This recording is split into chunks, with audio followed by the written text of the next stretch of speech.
Miss Smith. Jennifer, please. All right, Jennifer. What are you doing here? I said I'd come down, visit your place. Yeah, well, people usually come here at night.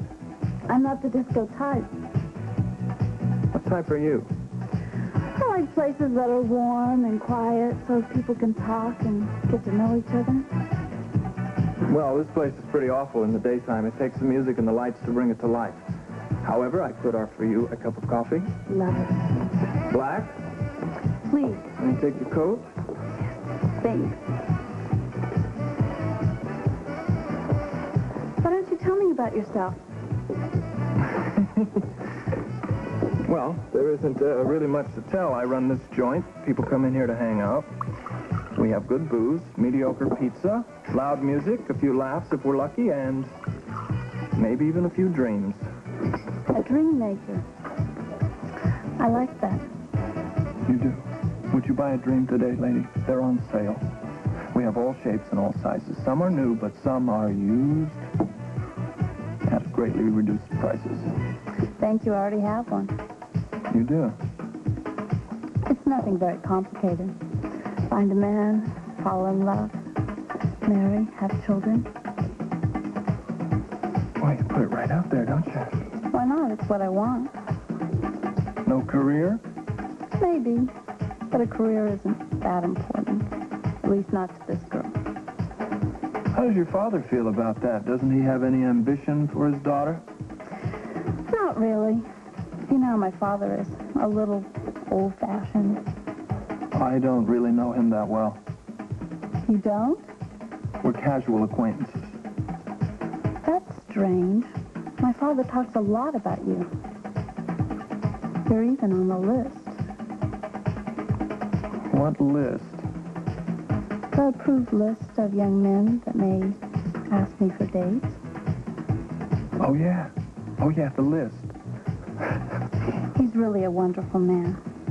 I don't mind the restrictions. I know they're for my own good. Mm-hmm. What is he afraid of from men who are excluded from this approved list? Fortune hunters. He's very rich, you know. Oh, yeah, I guess all that money would make a happy hunting ground for some. Does that mean that you won't marry me for my money? Not today, ma'am. Or any other day? Afraid not, Jennifer. I'm a little old-fashioned in my way, too. You see, I have this thing that's called make it on your own. I like that. But we can be friends. Why not? Shake on it, friend. And in the meantime, please exercise your options as a member of the approved list. And make it soon. Laura Mita.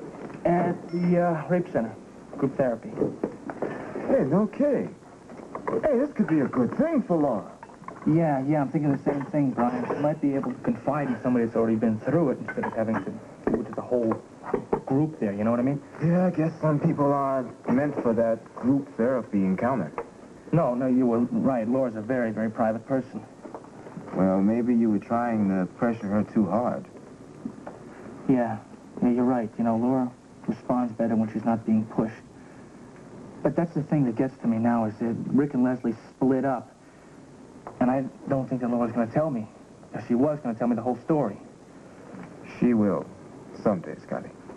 I'm not so sure, Brian. Having her folks split up, I have a feeling now that she's more afraid of telling me anything ever than she was before.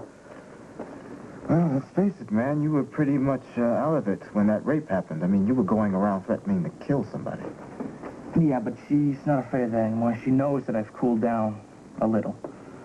Well, then what is she afraid of? I think that she's afraid that I might be jealous. Are you? Look, Brian, rape is a very primitive thing, and it brings out very primitive emotions. What it comes down to is another man had my woman. Hi, I thought you were going to run out on me again. Oh, no, I just had a few things I had to say to my mother. Pop, when you get a minute, can I have a cup of coffee? I think it's possible.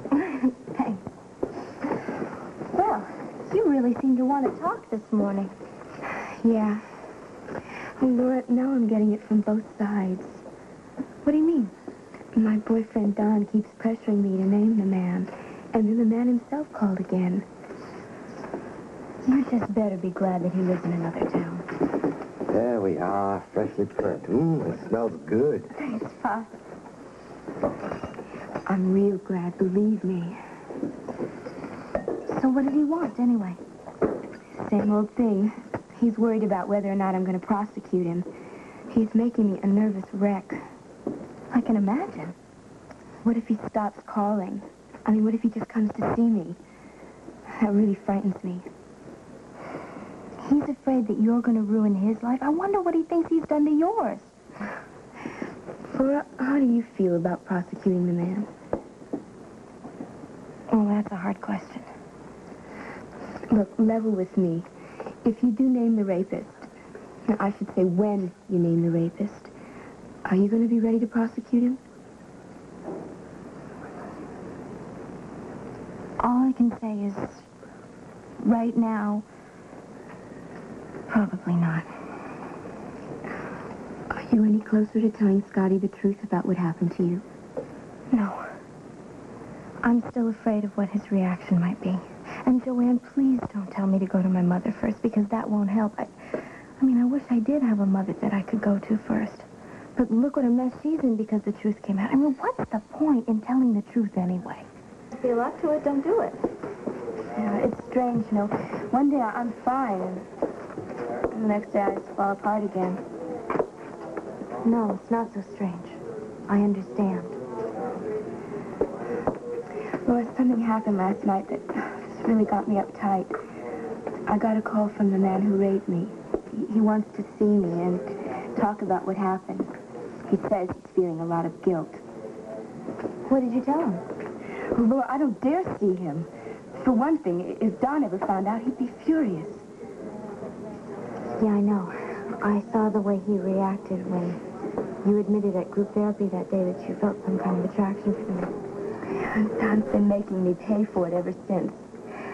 Laura, it's just been a nightmare knowing the man who raped me. When is this going to end? Oh, hi, Luke. Hi. Am I interrupting something, or may I sit down? Sit down if you want to. Thank you. Laura's just been helping me out with my schedule for next term. I'm trying to decide what to take and what to leave alone. Oh, yeah, that's always a problem, isn't it? What isn't? You know, I've really been enjoying the exercise class at the disco. It's a great idea. Good. We've been pretty successful with it. I'm glad you're taking it. It's quite a place. I know Laura's enjoying your job there. Well, I do what I can to provide pleasant working conditions. Well, I wanted to ask you something about that. Luke, if I wind up needing a little more money to get me through the school year, do you suppose you'd have any other jobs open? Well, I don't right now, but you never know. Why don't you come in and fill out an application? If there's an opening, I'll be glad to call you. Oh, great. Thanks, Luke. Listen, I gotta run. I'm gonna take you up on that application offer, though. All right, whenever you're ready. Laura, thanks. Sure. I'll see you guys later. Bye-bye. Okay. Why did you do that? Do what? Tell her that she could come to work at the disco. I don't want you hiring my friends. What? It's bad enough that I have to face you at the disco when I work there at night, and that I have to keep running into you during the day like this. Just don't start doing my friends any favors, all right? Look, Laura, she asked me. I didn't ask her. I was trying to do something for her. Well, don't. It would help me a lot more if you did.